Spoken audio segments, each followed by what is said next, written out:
نه واقعا دعواتون همایون خان شاهدتون آزادی شما رو ندارم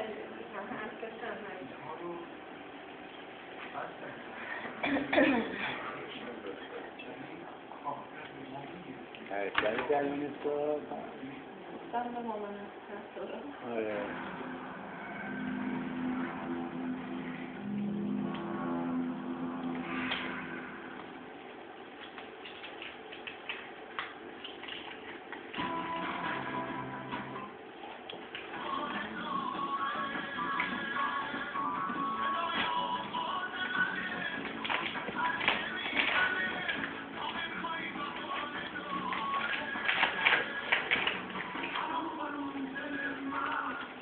بس هست بابو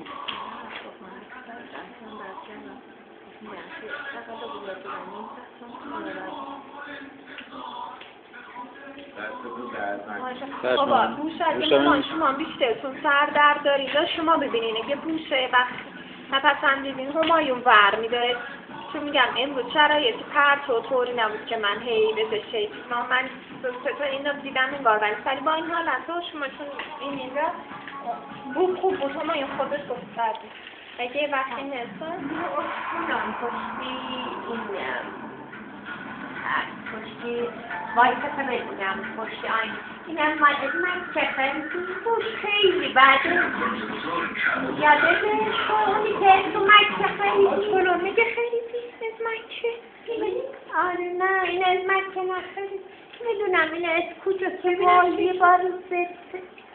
اینقدر پوش منو بد حالمو کرد ببینم سوا شکلی آلمانی مکه آلمانی شکلی میشه یه شیرینه دوتا نه اون وسطش رو به فشار بدی